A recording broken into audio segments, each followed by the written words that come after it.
"You're a thief," the billionaire fiancée accused the maid. Then her toddler whispered something no one expected. "You need to hear this." A 3-year-old little girl, barely tall enough to reach a doorknob, walked into the middle of a billionaire's living room and whispered 4 words that made a grown man fall to his knees and cry. 4 words. That's all it took. This little girl's mama had just been accused of stealing in front of everyone. She was about to lose her job, her home, and everything she had left in this world. Security was already walking toward her. The billionaire's fiancé was pointing her finger, her voice sharp enough to cut glass. And then, that tiny little voice spoke up. Nobody moved. Nobody breathed. Stay with me, because what happened next is something I still can't stop thinking about. Hey, welcome back everyone. And if you're new here, I am so glad you found this channel. This is the place where we tell stories that hit you right in the chest. Stories about real people, real pain, real love, and real miracles. Before we begin today, I want to ask you something. Where are you watching from right now? Drop your city and country in the comments below. I genuinely love seeing how far these stories travel.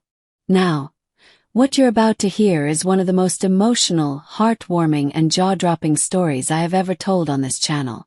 It involves a billionaire, his fiancée, a hard-working maid, and a 3-year-old little girl who didn't know she was about to change 4 people's lives forever. Get comfortable. Grab something warm to drink. Because this one is going to stay with you. Sometimes the people who have the least are carrying the most, and nobody even notices. Her name was Clara Simmons, and at 31 years old, she had already lived through more heartbreak than most people face in a lifetime. Clara had grown up in a small town in rural Tennessee, raised by a grandmother who worked double shifts at a textile factory just to keep the lights on. She learned early what it meant to stretch a dollar, to smile through hunger, to hold your head high even when the world made you feel small. Her grandmother used to say, "Clara, baby, dignity don't cost a thing. You carry it no matter what." And Clara carried those words like a shield. She'd gone to college on a partial scholarship, studying nursing, dreaming of helping people the way no one had ever helped her family. But life, as it often does, had other plans. In her 2nd year, her grandmother got sick, the kind of sick that swallows savings whole and spits out only medical bills. Clara dropped out. She came home.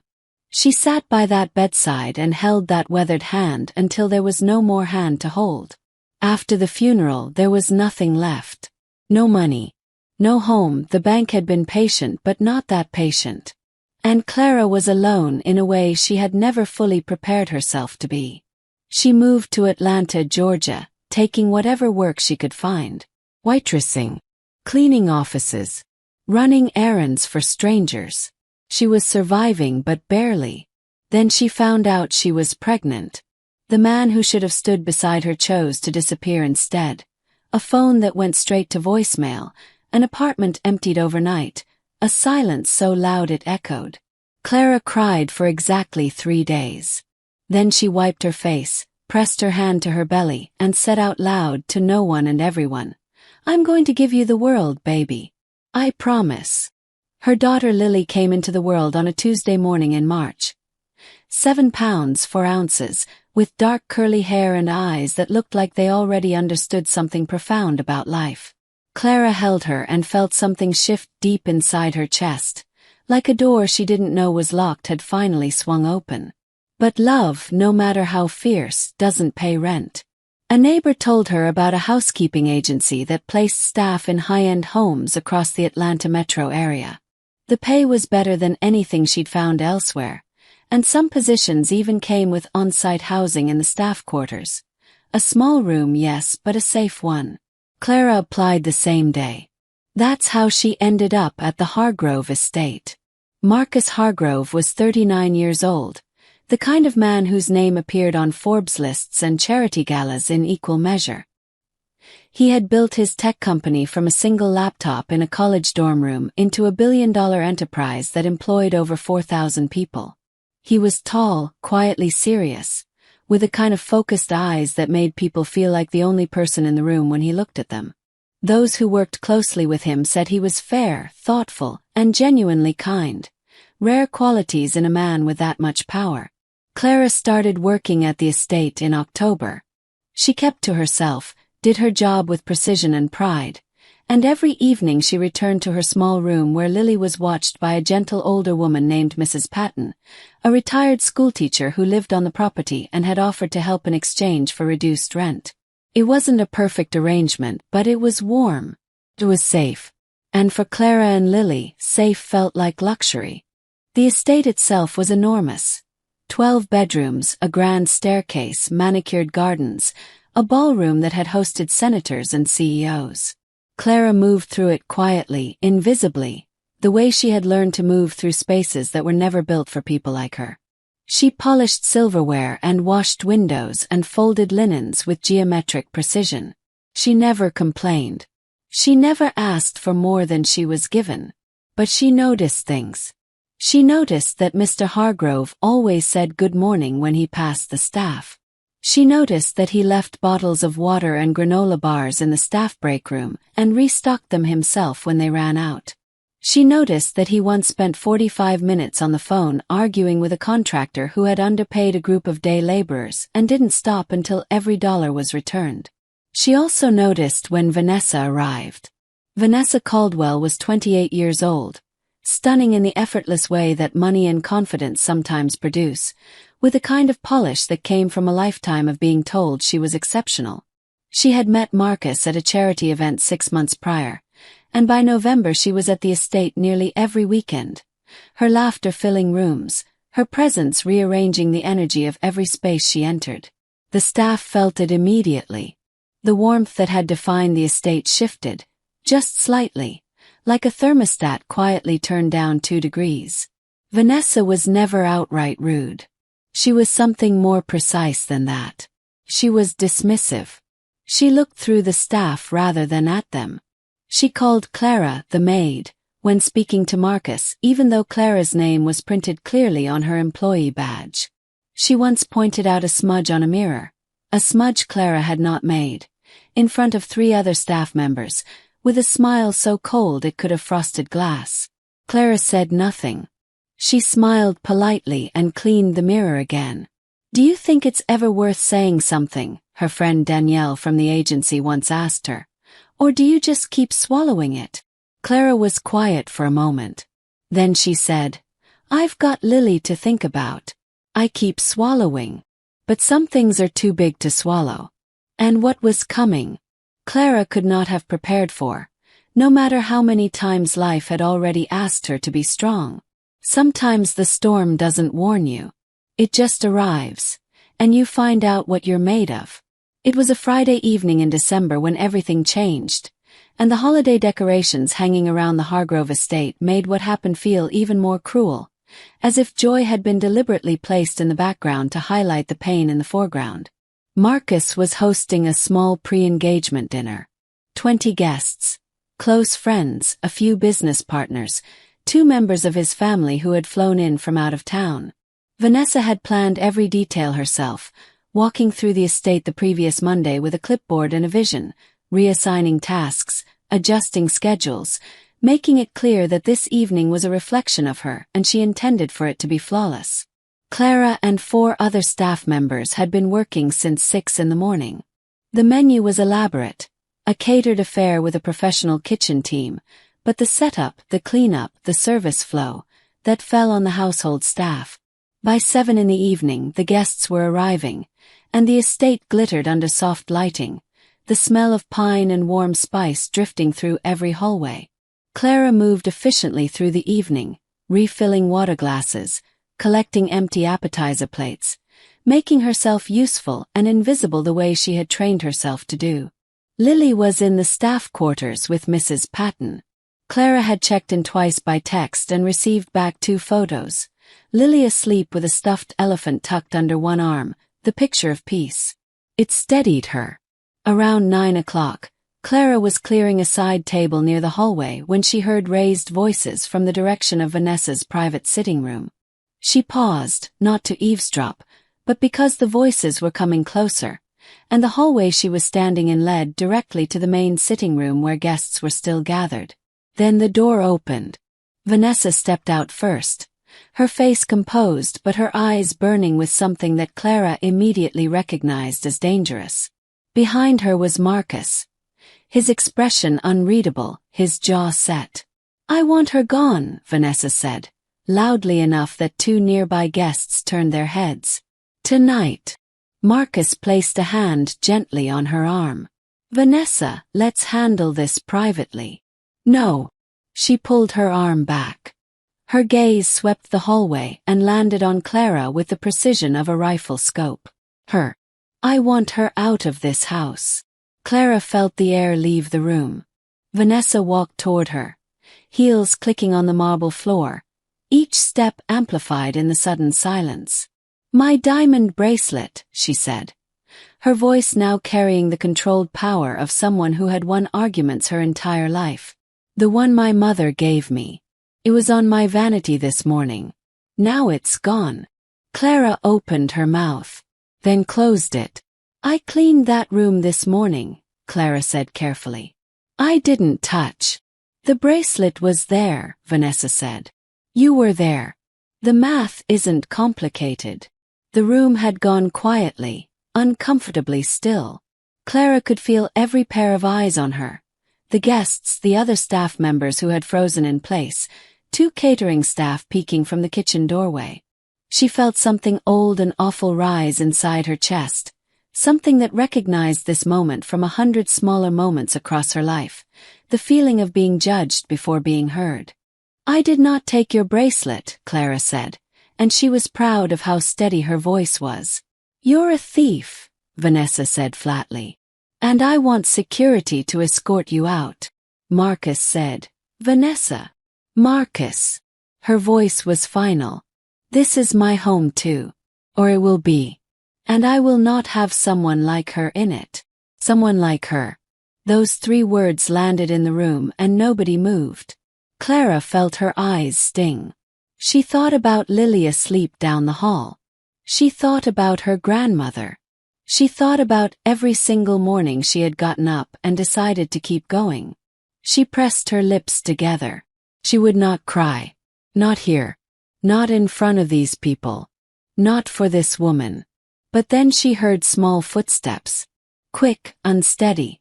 The kind that belong only to a very young child who has just woken up from sleep and is looking for something familiar in an unfamiliar space. And then she appeared.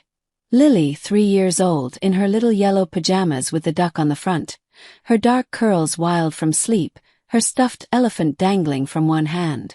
She must have woken and wandered from the staff quarters when Mrs. Patton stepped away.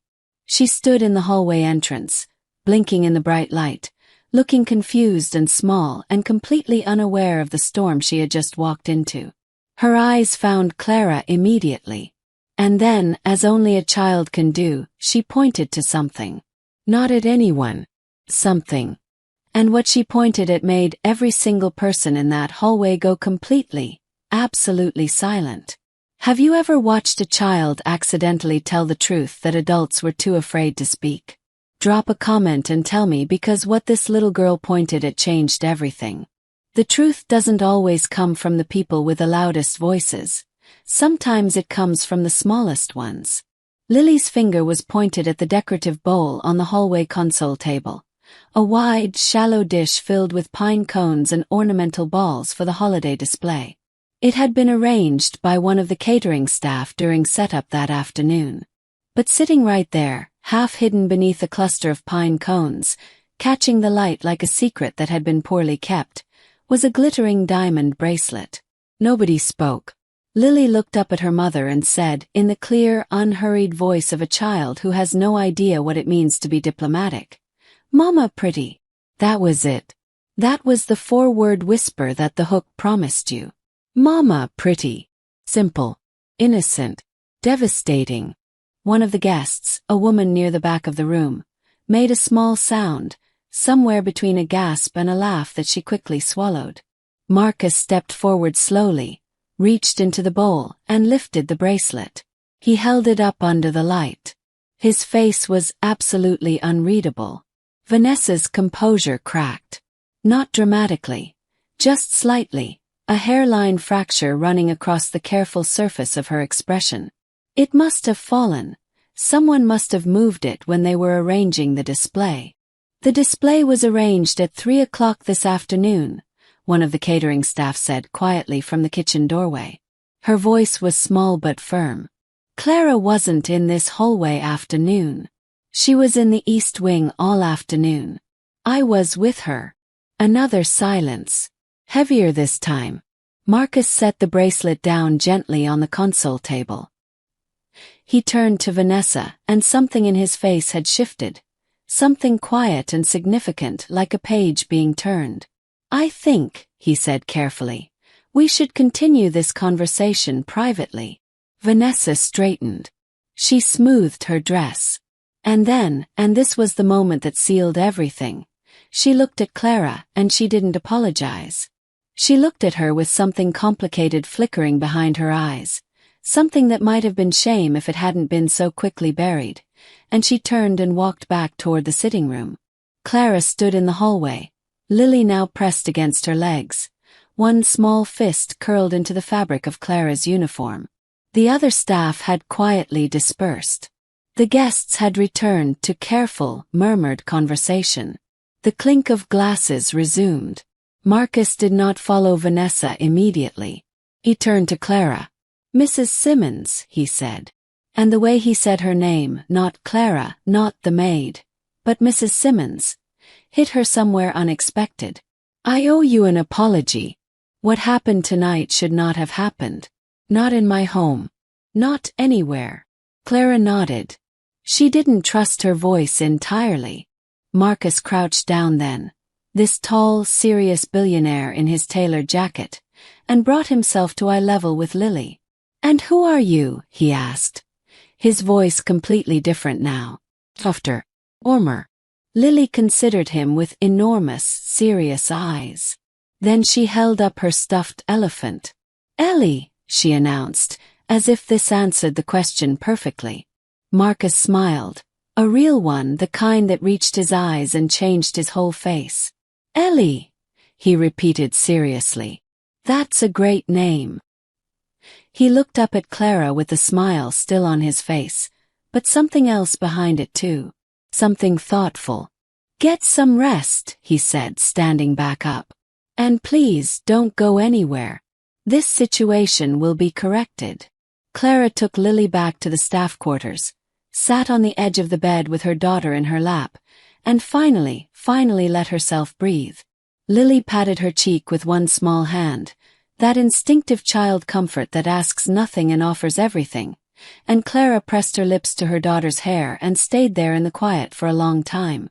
She didn't know what "this situation will be corrected" meant. She had heard powerful people make vague promises before and had learned not to weight them too heavily. She knew that tomorrow morning the estate would look exactly the same, and that the woman who had called her a thief in front of 20 people still wore an engagement ring and she still wore a uniform. She wasn't naive. But something had shifted tonight. She had felt it. What would you have done in Clara's place? Would you have stayed, or would the dignity you had left be worth more than the security? Let me know in the comments. Meanwhile, in the west wing of the estate, behind a closed door, Marcus Hargrove was having the most important conversation of his life. He sat across from Vanessa in 2 armchairs by the window, the Atlanta skyline glittering distantly through the glass. He was quiet for a moment, the kind of quiet that isn't absence of words but preparation for the right ones. You called her a thief, he said. In front of everyone. You thought wrong. But that's not actually what I'm talking about. He leaned forward, elbows on his knees. I'm talking about someone like her. Those 3 words. I need you to tell me what you meant by them. Vanessa was quiet. Vanessa. His voice didn't rise. It didn't need to.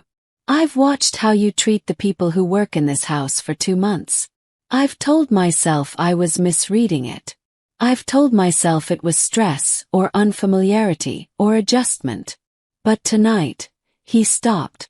Tonight I stopped being able to tell myself anything. Marcus, I made a mistake. You made a choice, he said gently. That's different. The conversation that followed lasted nearly 2 hours. Clara heard none of it. But the following morning, she noticed that Vanessa's car was not in the driveway. And it did not return. Sometimes what looks like the end of a story is actually the beginning of the right one. The weeks that followed were quiet ones at the Hargrove estate. The holiday season passed with a kind of subdued calm. Fewer events, fewer guests. The staff moved through their routines with a careful awareness of people who knew something significant had happened but weren't entirely sure what it had become. Clara kept her head down and did her job. But things were different now. In small ways she noticed and didn't quite know what to do with. Mr. Hargrove stopped to talk to her. Not instructions, conversation. He asked how Lily was doing. He asked if Clara had everything she needed. Once, passing through the kitchen on a Sunday morning, he asked if the staff quarters were warm enough, and by Monday afternoon a maintenance crew had installed better insulation in the entire staff wing, something 3 different employees had mentioned in passing over the past 2 years with no result. Clara noticed. She noticed everything because that was the kind of woman she was. She was in the garden one afternoon in January, gathering the last of the winter herbs from the small kitchen garden on the east side of the property, Lily toddling beside her in a little red coat, pointing at things and narrating the world in that confident, fragmentary way of 3-year-olds, when Marcus came through the garden door. He stopped when he saw them. And then he kept walking toward them, which somehow Clara hadn't expected. He sat down on the low garden wall without ceremony, like a man who had nowhere urgent to be. Lily looked at him. He looked at Lily. They regarded each other with mutual serious interest. "Ellie?" he asked. Lily produced the stuffed elephant from inside her coat. She carried it everywhere apparently, with an expression of deep satisfaction at being remembered. "She remembers people," Clara said. She didn't know why she offered that. "So do I," Marcus said. He was quiet for a moment. Clara kept harvesting, giving her hand something to do. "I want you to know," he said, "that what happened in December was the most ashamed I have been in my adult life. Not because of what Vanessa did. I can't take responsibility for another person's choices. But because it happened in my home and I wasn't faster. I should have shut it down immediately." "You didn't know about the bracelet," Clara said. "I knew about the someone like her," he said. "I'd been knowing. And I let it go because it was easier. That's on me." Clara was quiet for a moment. The winter air was sharp and clean. Lily was examining a ladybug on a stone with the focus of a scientist. "People do that," Clara said finally. "Let things go because it's easier. I'm not sure I can hold that against you." He looked at her then with an expression she couldn't entirely categorize. "You're remarkably generous," he said. "Given everything." "I've got a 3-year-old who thinks every single day is amazing," Clara said. "It's hard to stay bitter around that." He laughed, surprised, genuine. And Clara found herself smiling despite herself. That was January. By February, something had quietly, undeniably, changed between them. It wasn't dramatic. It wasn't the kind of thing that makes a loud announcement. It was conversations in the kitchen and garden, Lily naming Marcus the tall man, and then graduating to Mar, which he accepted with what Clara could only describe as dignity. It was the way he would sometimes sit at the kitchen table with a cup of coffee and not need to fill the silence, and the way Clara discovered that silence was actually comfortable with him. She told herself 100 times it was nothing. She told herself the obvious things.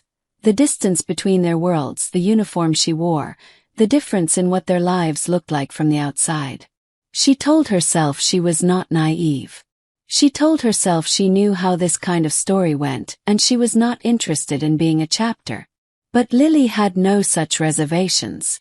One Sunday morning, Lily climbed into the chair beside Marcus at the kitchen table, helped herself to a piece of his toast without asking, and then leaned against his arm as if she had always belonged there.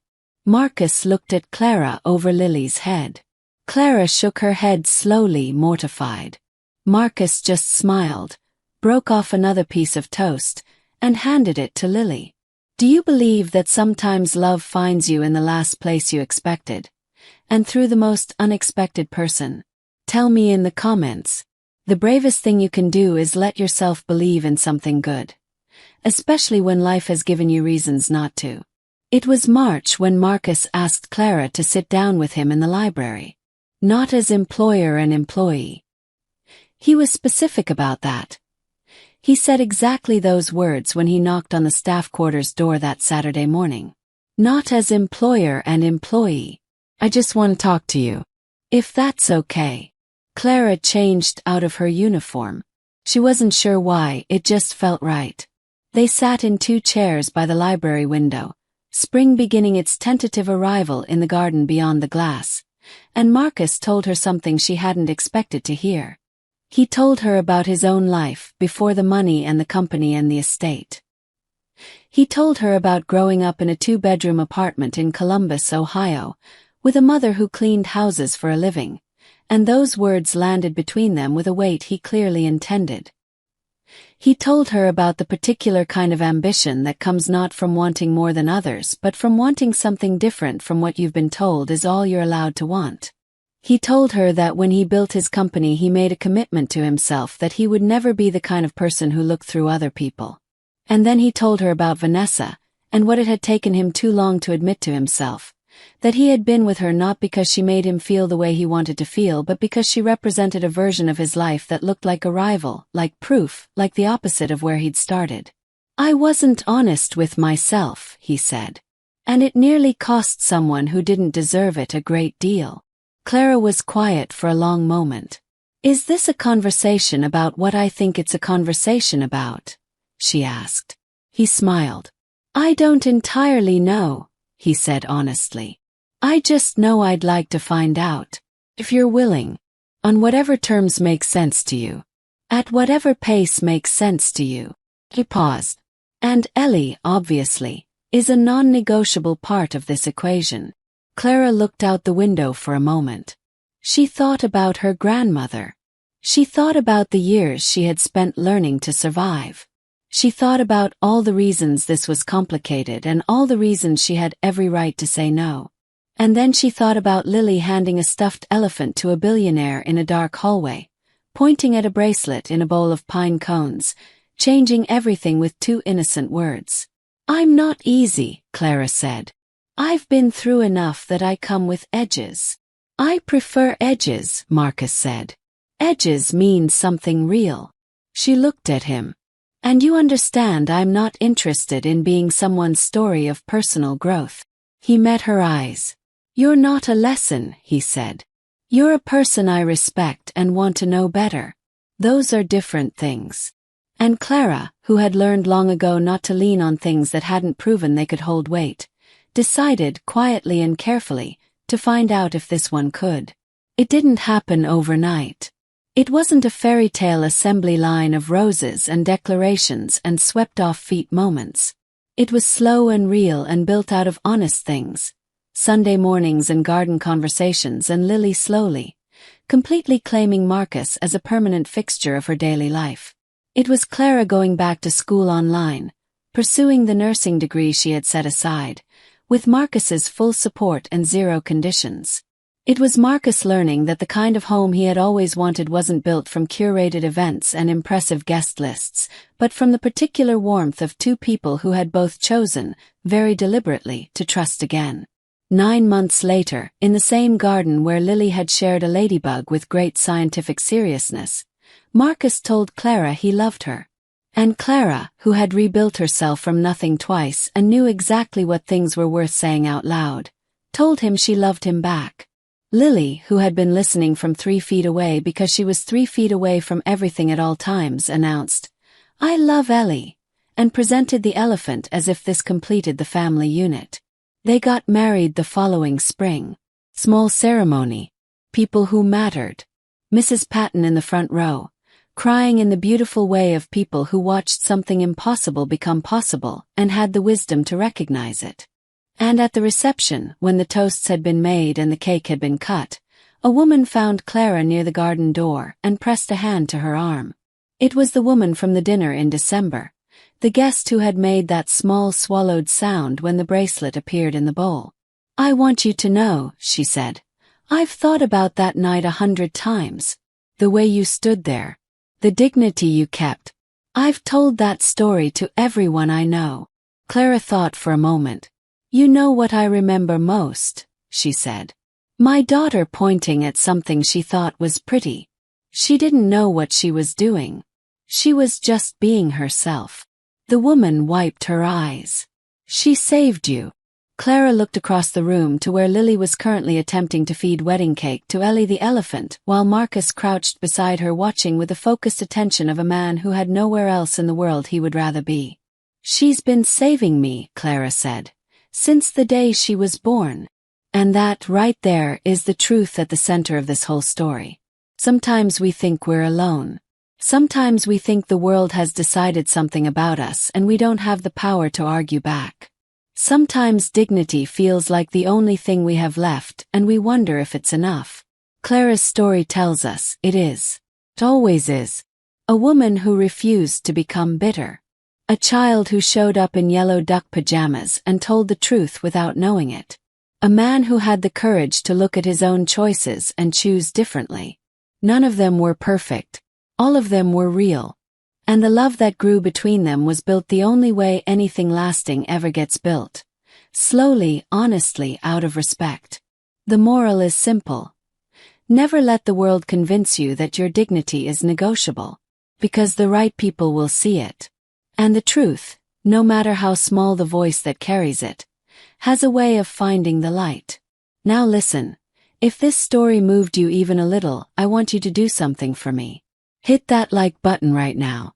Takes 1 second and it means the world. It helps more people find stories like this one. If you're new here, please subscribe. I put my whole heart into every single story on this channel, and I don't want you to miss a single one. Drop a comment and tell me, which moment hit you the hardest?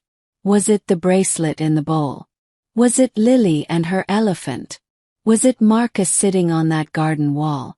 Tell me. I read every single one. And please share this story with someone who needs to hear it today. Someone who is going through something hard. Someone who needs to be reminded that quiet dignity is not weakness. That love finds people who deserve it. That 3-year-olds sometimes know more than everyone else in the room. Thank you from the bottom of my heart for watching. I'll see you in the next story.